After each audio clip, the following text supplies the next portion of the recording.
Welcome to The Global Girlfriend. Shall we book a trip to Durrës, Albania? Yep.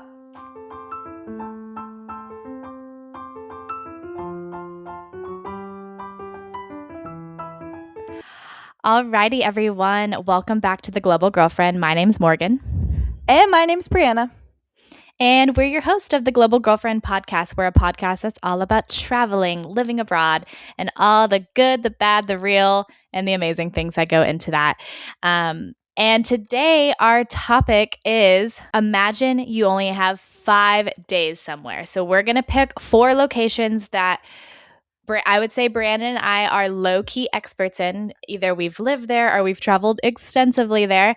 And we're going to do what we would do. Say you have limited PTO, just a bit of time, and you got to go to one place and you only have 5 days. So we're going to paint the picture of, in that limited amount of time, what we would squeeze in, what we would do to really maximize and to really feel like you know this place in a way. 5 days isn't a lot. And, overall we're slow travelers, but hey, I also just think it's worth noting that although our Instagrams may lead our followers to believe that Morgan and I are always on trips, Morgan and I actually both have full-time jobs outside of all of our travel. And so we are literally experts in taking long weekends, short trips. No distance is too far if you're going to just maximize a few days off. So that is how we came up with this idea for the episode. And we are excited to share our short trips and amazing places with you. Yes, absolutely. Okay. So we're going to go ahead and start off with a place that both Brianna and I have lived, and that's where we met, and very dear to our heart, and that is good old Eastern Europe, Albania. Okay, this is hard because there are, different ways you can go if you have only 5 days to embrace this country.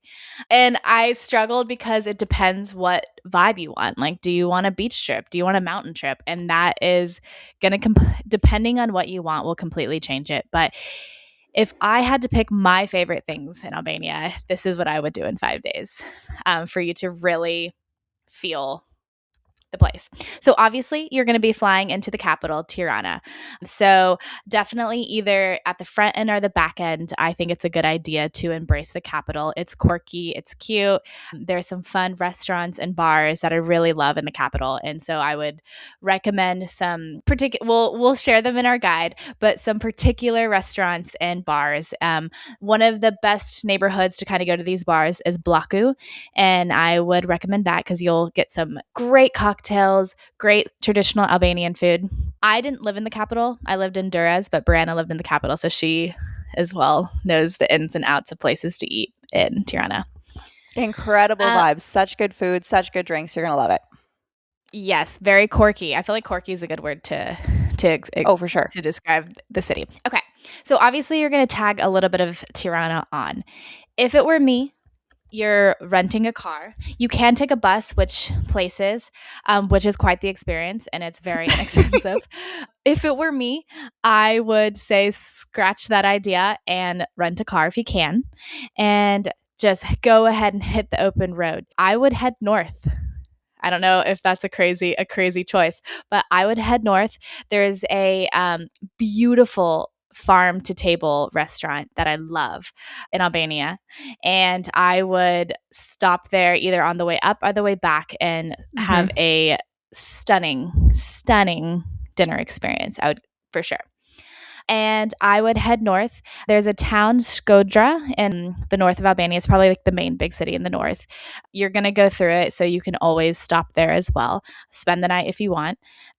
Also have some great restaurants to pop by there that I really love. There's this traditional Albanian place with live music and circle dancing that will change your life. And so definitely worth a stop there. And you're going to have to go through Shkodër on the way up. And then I'd hit the mountains, spend a couple days in the mountains. There's different routes you could do within the mountains. I would say a classic one, which Brianna and I have been together, is Theth. You might have heard of, there's a classic hike from this one town, Valbona-to-Theth, but I don't know if you're going to have time to do that. Well, you could. It only takes, 6 hours? Yeah. Maybe 6 hours. You could do that, but then you're going to have to coordinate drop off stuff with car and figure that out. But if you kind of just want to do some casual hikes, be in the mountains, I would suggest going to Theth, staying in a cute guest house that probably has an amazing breakfast included. And I would do little hikes within Theth. Yeah, that's what I would do in Albania. It's going to look completely different if you wanted to go down south and hit up the beach life. But I think for whatever reason, I've loved the culture in the north, the mountains, the sheep, the goats, and I've just found some of my favorite trips have been up there. Yeah. Okay. Wait, I'm curious, Brianna, though. Like, did you expect me to say the north? And also, what would you go north or would you go south? That is honestly so, so hard.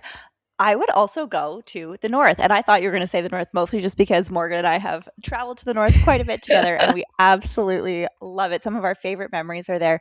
But I think, yes, if you only have 5 days and you really want to get to know a place, like you really see some authentic culture and I mean, you see authentic culture everywhere in Albania, but you really sort of get a sense of the more rural, quiet, laid back village type vibes.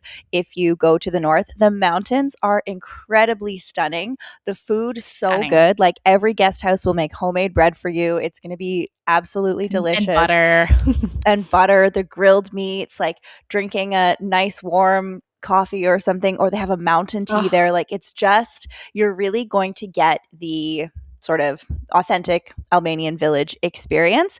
If you want something yep. a little bit more lively, though, I will say, like, if you want to be going out at nights and if you want to be having late nights and that sort of stuff, then maybe I would do the opposite and go down to the beaches and go more down to the south because it is a little bit more touristy, a little bit more party. There's just a little bit more socially going on. So, depending on the type of trip you want, if you want peace and nature, go north. And if you want nature and a bit more social, I would say go south. Okay. Good points. Good points. And just keep in mind if you are going up north with people, even just one person, or honestly, even just yourself, have a liter of wine, have half a liter of wine, whatever suits you, and just the conversations flow, and it's amazing. Yeah. One other just random thing, and I feel like we're giving you so many options, but there's so many ways to like strategize on this trip.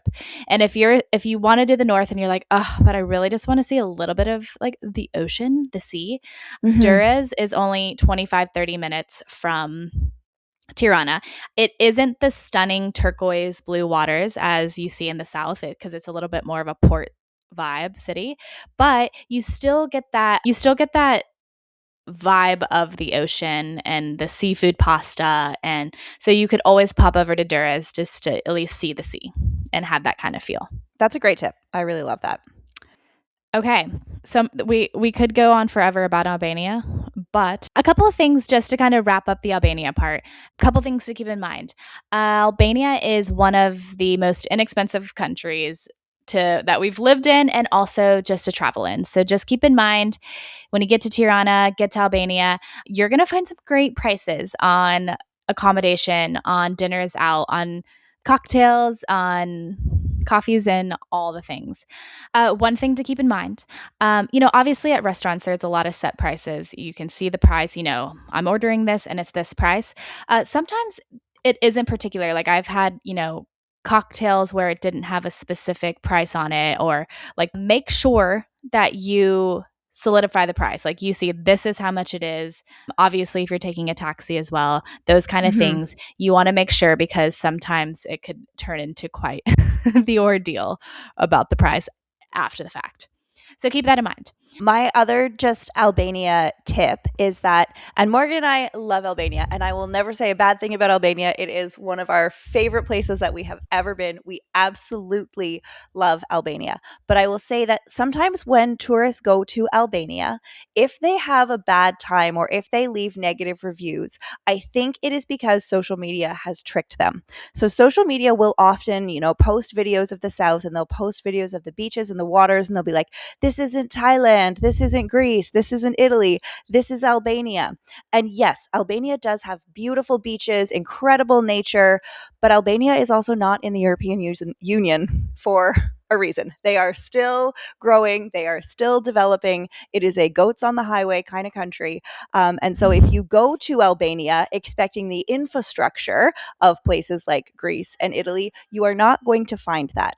It is still a little bit rugged, a little bit rough around the edges. Absolutely stunning. You're going to have an amazing time. You're not roughing it by any means. However, I think you need that mindset when you're going to Albania that you are in Europe, but you are not in the European Union. And some things might be just just a little bit A rough little. around the edges. And then I think you'll have a great trip if you go in with that mindset. Okay, beautiful point. And I think kind of with that, like keep in mind Albania is a small country. So, I mean, from Tirana, I feel like what, 4 hours to the north, 4 hours to the Yeah, south, right? At the exactly. most. Yeah. W- Yeah. So that's especially to a Texan, that is nothing. And so keep in mind that it's small. So it's like, not as many people, and like the capital is condensely populated with people, but I would say in a small place, you'd find this in a small town, you'd find this in a small country, as things are more condensed. I mean, anywhere you go, you have awesome, nice, the kindest people you meet. And then there's people who are the rudest. Okay. Yeah. Anywhere you go. But in a condensed place, you're going to maybe see the kind of polarizing maybe a little bit more often. So I've genuinely met some of the kindest people I've ever met in Albania. And then Hmm. I've met some real, I could cuss in Albanian, but I'm not, Yeah. jerks. No. So, but just, that's life. So just keep that in mind. There's some beautiful people. It's a beautiful place. And we would recommend everyone to go to Albania. Absolutely. 1,000%. 1,000%. All right. So moving right along, or maybe you have fast forwarded to, depending on where you're hoping to travel. This is our Bali chapter. So I have lived in Bali for the last 3 years. I love Indonesia. I love Bali, and it is one of the most popular tourist destinations in the world. Now, I'm going to talk about Bali specifically because there's absolutely no way you can do more than one island in 5 days in Indonesia and have an enjoyable trip. It's just not possible. I think if you want to explore Indonesia, you have to come for at least a month. It's just a massive country. There's 17,000 islands here. So you need more than 5 days. However, you can have a great 5 days in Bali for sure. So Bali, again, speaking about social media, Bali shows you one thing on social media, and then the reality is a little bit different. So, if you are coming to Bali because you've been drawn by what you've seen on social media, and what I'm talking about by that is like cute cafes and fancy gyms, if that is the main reason for you coming to Bali and that's what you want to experience as part of your trip, just go to Canggu for 5 days. You'll have a great time. That is what you can expect there. That's not what I'm going to talk about because my personal experience, I like indulging in that sometimes. But I also love, I think Balinese culture is amazing. I think the variety of landscapes here is absolutely incredible. So, my suggestion is not that. My suggestion would be if you were to come to Bali for 5 days, I'm going to sort of give you two options. So, first option, you're always going to fly into Denpasar, and then I would book a car and take you straight to Ubud. So, Ubud, there is no beach in Ubud. Ubud is more the sort of spiritual, yogi, eat, pray, love kind of vibes. You can actually go see the son of the healer that healed that woman in Eat, Pray, Love in Ubud, actually. But I would suggest to go to Ubud. There is a beautiful place called the Yoga Barn. If you're into yoga and wellness, spend a morning there, take some classes. There's a bunch of beautiful rice terrace cafes. You can go walking through the rice fields. Ubud, you're just going to feel super, super connected to nature. So I would maybe do 1 or 2 nights there, and then also do a day trip. Sort of, you can do day trips out to different waterfalls. There's UNESCO World Heritage Site rice terraces out there. So you would do that for maybe 1 or 2 days. Then I would suggest for you to possibly go to Uluwatu. So Uluwatu is the most southern part of Bali, and it is surfer beach vibes. You do have a whole bunch of cute cafes that you can enjoy local and international food, and the beaches are the best in Uluwatu. You can eat some grilled fish while watching the sunset. You can take surf lessons. It's just, you can, eat some nasi goreng, which is the national dish of fried rice. You can eat that in a little shack on the beach while watching the surfers rip the big waves. It's just a really beautiful town. So I would suggest to then maybe go to Uluwatu for 1 or 2 nights. And then for your last day, I live in a town called Sanur, and it's best for young families, but it's close to the airport. So I would say on your last day out, spend the day in Sanur, walk along the beach path, enjoy a nice cafe, get a massage, enjoy the spa culture, and then get on your flight and go home. So that would be my suggestion for 5 days. The traffic in Bali is absolutely bonkers, so you want to limit the amount of time in the car, which kind of limits you to the amount of places that you can go. So I would say pick 1 or 2 cities and just enjoy those. Now, I said I was going to give you two options. The other option is my favorite place in Bali is actually not on Bali. There is a beautiful island nearby called Nusa Lembongan. It's about a 30-minute ferry ride from Sanur. And allegedly, Nusa Lembongan is kind of what Bali was like 30 years ago. Let's say before sort of tourism became super, super tourism has always been prominent on Bali, but it's like massively expanded in the last 30 years. Anyway, so if I only had 5 days, my second option would be spend 1 or 2 nights in Ubud so you can get that spiritual rice jungle vibes, and then come back to Sanur, take a ferry, and spend 2 or 3 nights in Nusa Lembongan, because that's where you get white sand beaches. That's where you get crystal blue waters. That's where you can just get on the motorbike. There's no cars really on Nusa Lembongan. You have to take a motorbike or these like lorries that pick you up and like throw you in the back of the truck and take you somewhere. Like it's just pure beach vibes, and I love it so much. So that would be my other option. If you don't want to stay on the mainland and you want to do something a little bit different, you could do that. Okay, that is amazing. And I haven't been to Bali, but it's so exciting to hear you talk about it. And it sounds like amazing. And hopefully get to come see you soon and get to live each of these 5-day trips. Who knows? Hopefully. All right, let's move on to our next destination. Morgan, tell us about Spain. Alrighty, you guys. Okay, 5 days in Spain. Obviously, this is tough. I love the entire country. Like, anything you do in Spain is amazing. And why I love Spain so much is I'm just so passionate about the culture. I love the social aspect. I love the relationship people have with people, with food, with drinking together, with always having time for people. I think that is just amazing. I love the fashion. I think people are always ready to go and like effortlessly amazing out in anywhere you go in Spain. And so I just, everything about it, I love it. And I love also just a slow culture. So take your time, wake up when you want to wake up. No rush. Dinner's not till 10. So, all those things are all part of why I love it. And I think, especially, I loved living there, but especially if you're going on a trip, I think part of going on a trip is taking a moment, slowing down. And so, I hope you really get to feel that in Spain. So, just 5 days, here's what I would do. I would fly into Madrid, in and out of Madrid, and I am a Madrid girl, which is the capital, and it is a city, but it has in a way, a small town feel to it. Like if you live there, you will run into people just going out always. So I would spend some time in Madrid on the front end or the back end of the trip. Embrace the city. There's some rooftop bars I love, some markets I love. And also just sitting in plazas with whoever you're with and just taking forever to eat tapas and drink your wine or your beer. I have some favorite neighborhoods in Madrid. I love the Las Letras area, which is near the Reina Sofia Museum, if you've heard of it. I would stay in that area and then just pop into little restaurants and little plazas near there. And you can also go to some museums because they have some great ones there. Anywho, I would tag that on the front or the back end of your trip since that's where you're flying in and out of. And then I would head down south. I would go to Granada, and Granada is just a beautiful, very just culturally rich place. It's a mix of like Spanish and Moorish cultures united. There's so many beautiful things. See the Alhambra. The food in the south in that region, Andalusia, is out of this world. Eat some food. Like eat snails, eat everything.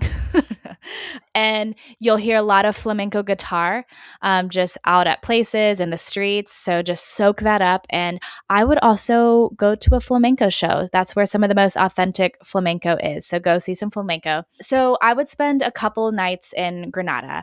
And if, that's a little bit tucked through in the mountains. And if you're feeling passionate again about kind of like squeezing all these different environments in, and you're like, I'm in Spain, I need to go to the sea. About an hour from Granada, an hour's drive, you can go, there's the coast right there. I've not been to everywhere on the coast. I would say the closest I've been to Granada is Nerja. And so I would drive about an hour to Nerja and just kind of live that Spanish sea life and have some great food, lay out by the beach. And so I would spend like a night over at the beach, or you could just do that as a day trip. One random thing, there's different ways to get around in Spain. Obviously, there's always renting a car. There's taking a train, which trains can be expensive in Europe if you don't book in advance. So keep that in mind. But how I actually got around on almost all my trips in Spain, there is this platform called BlaBlaCar. Have you heard of it, Brianna? No, what's that? Ah, love it. So it's like an app. And so people who have cars in Spain, they do have it in other countries, but I've only used it in Spain for whatever reason.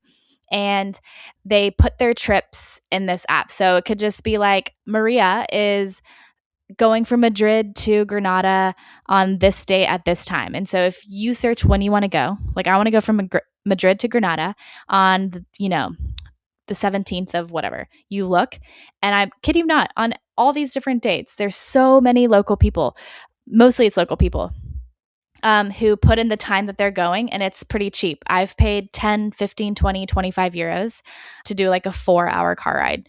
So it's kind of just like a ride share thing. And, it helps the driver, they get money, it can help with gas and stuff. And then obviously it helps the traveler because it's an inexpensive way to get a place. So I've done like 4 or 5 hour trips in BlaBlaCar. I've done like Barcelona to or to Madrid, which is like 6 hours. I've also done like a 20-minute one. I would recommend BlaBlaCar. And then so that's what I would say for 5 days in Spain. Yeah. I love that. That sounds so good. That is excellent advice. And I mean, with all of these places, of course, we recommend that you spend as much time as possible, but you can totally, literally experience a large part of the country and culture in a short amount of time. And so I don't know. Now I'm feeling inspired to take more. I mean, I only really take short trips, but now I want to go different places and take short trips. All right. So Yeah. our last country today that we are going to be talking about how to have a perfect 5 days is one of my personal faves, beautiful Italy. So my advice for if you only have 5 days in Italy is to just pick one region. So don't try and do the south to the north, the east to the west. Pick one region, maybe two, and really feel like you can get to know that place. So again, couple of suggestions. Budget wise, for what I'm about to suggest, if you wanted to do the cheaper option, you could fly in and out of Milan and do day trips to all of these places. This would be slightly more expensive, but maybe a little bit more convenient. So my suggestion would be to fly into Florence. Florence is iconic, known for its art, for its culture. So I would say fly into Florence and have a full day for yourself in Florence. You can see all of the iconic landmarks. You can go to the museums, just, enjoy the art, enjoy the city, have a beautiful Tuscan steak dinner in a piazza in the evenings. Just make a day for yourself in Florence. And then I would spend the night in Florence. And then the next day, Florence is a big city. There's lots going on. You could go for shopping, explore the markets, do a whole other day in Florence. But my suggestion would be to find a day tour to do a wine tour in Tuscany for the day. There are tons of companies that offer just 1-day trips where you get on a bus. What's that movie? Under the Tuscan Sun. Yeah, it's like Yes. like when she's on the bus going through the rolling fields of Tuscany, trying different wines. That can be your life. Do a 1-day food and wine tour in Tuscany and then come back. Then the next morning, I would suggest you to take a train to Milan. Milan is a 2-hour fast train ride from Florence. Again, book it in advance to save yourself some money. And Milan gets a bad reputation. I feel like people are like, oh, Milan's so corporate. It's this, that, and the other thing. Milan is one of the coolest cities that I have ever been to. They have incredible, stunning old architecture. It's the fashion capital of the world. There's so many cool neighborhoods. There's so much art going on. There's so many beautiful buildings, beautiful people. It's a city that comes alive at night. So definitely have yourself a full day in Milan. The Brera neighborhood is a really nice place to stay. It's very trendy, very hip, great food and drinks in that area. So just go and enjoy Milan for a day. And then you're like, what? This has only been 3 days. Imagine. I know. Then you're going to do a day trip to Lake Como. Incredible. So what you're going to do from Milan, you're going to wake up early, but you're going to wake up early. You're going to get on a train to this place called Varenna. Varenna is one of the smaller towns on Lake Como. It's not a long train ride at all. take the train ride in Verona. You're going to have breakfast in Verona. It's amazing. Get yourself a little cornetto, something like that, a coffee, walk around this charming town. It's like the most romantic looking place I have ever been. Once you feel like you've enjoyed Verona, get on a boat. You can just get on a small ferry and go over to Bellagio. Bellagio is the silk capital of Lake Whoa, Como. didn't know that. Incredible shopping. Just the nicest shopping. It's quite Amazing. developed. There's these massive, like you can just go for a walk through the neighborhoods. There's these amazing, big, beautiful houses and perfectly manicured lawns with gardens and overlooking the lake. Like it's so fancy. It's so wonderful. So then have a couple hours in Bellagio, then get on another ferry and then take that ferry to Como. Como is the bigger city, but have some dinner there. They have some beautiful squares with lots of fun things going on in the evening. Have a little aperitivo, do a little bit of shopping, feel like you're George Clooney, and you'll just really enjoy it. So you can absolutely do a day trip to Lake Como from Milan. Then you can get a train back in the evening from Como to Milan and then fly out of Milan the next day. And that is a beautiful, action-packed but luxurious, fun 5 days that you could have in Italy. Okay, amazing. And you would literally, you would be maximizing to the full. And yeah, all of those would be like such beautiful places and culture. Love that. So just before we wrap up, classic rapid fire. Maybe, Morgan, I'll ask you a question and then you can ask me a question. And of the places that we've mentioned, or maybe places that we haven't mentioned, let's talk about maybe some highlights and which country would be best for that. Sound good? Yeah, sounds good. Okay, so here we go. Which trip is best for a girls' trip? That is so hard. I'm going to have to say Albania. Get the girls together and have a great time in Albania. Okay. All right, Morgan, what's the best place for a solo traveler? This is so hard. You could do so many of these, and it depends what kind of traveler you are. I'm going to say, not that I've been, but I'm just going to say Bali because I think the Ubud place you're mentioning, like I feel like you want to just go and like really reflect. And so anyways, boom, go on. 100%. Okay. Anyways, best trip for romance. Obviously, Italy. If you're going there with a lover, you're going to have a very romantic time. And if you're going there without a lover, I promise you will find one. The Italian men will be ready. Okay. All right, budget. Which one is the best for the budget? Goodness. Well, I'm going to go with probably Albania. Yep, for sure. But Bali is pretty good on the budget. Bali also is very economical. Yeah. But I'm gonna. It depends if you want to Asia or Europe, but I'm gonna go with Albania. Okay. Wowzers. What do you think is the best trip for food? The impossible question. The absolute impossible question. I'm stressed. I mean, okay, I'm going to say Italy. But also I really wanted to say Albania because I really love Albanian food. And I feel like, you know what? No, change my answer. I'm going to say Albania because Albania has influences both from, they have their own thing going on, plus they have the Italian influence, plus they have the Greek influence. Yeah. And they've got the budget. So I'm going to say Albania. Yeah, gosh, that's hard though because I'm like stuck between them, Italy, and Spain. Okay, anyways. Right, so hard. All right, for relaxation. I think they're all relaxing. I'm again gonna go. Well, I don't know. How can I pick a place that I haven't been to? But like, I'm part of me like Bali. I'm like the traffic, so maybe not. But then I'm like the peacefulness of the spa these places, the spa. I'm gonna have to go with Bali because I want to get really inexpensive massages, and that's ultimate relaxation. So let's go with Bali again for sure. Okay, best place for adventure. I think that for planned adventure, and by planned adventure, I mean doing things like maybe riding four-wheelers or going surfing, something like that. If you want to plan to have an adventure, I would say Bali. And then for unexpected adventure, Albania. Like I mentioned before, sometimes things don't always go as planned and you find yourself on many unexpected adventures in Albania. So I would say that. Yes, you do. Yes, you do. All right. And Morgan, what would you suggest for a you're a first time traveler? Okay. I mean, I'm gonna have to go with Italy. Italy is one of the most kind of not those cliche like classic. Everyone at some point probably wants to go to Italy for a reason, and so I think you cannot go wrong. You'll be romanced and just you'll be feeling so full of life and food because it's so good. So Italy. Perfect. All right. So that was kind of our episode for you today. Of course, when you're going to a place, you do not have to see everything to feel like you have experienced a place. So if you only have a few days in these countries, we hope that this conversation has inspired you for maybe a couple of things that you can do. So best of luck in your travel planning. And if you want to get in contact with us, if you have questions, if you want other suggestions, please reach out to us online. Morgan, where can people find us on the internet? Yeah, we would love to connect. You can find us on socials at The Global Girlfriend on TikTok, Instagram, Facebook, or you can head over to our website, theglobalgirlfriend.com, and send us a little email.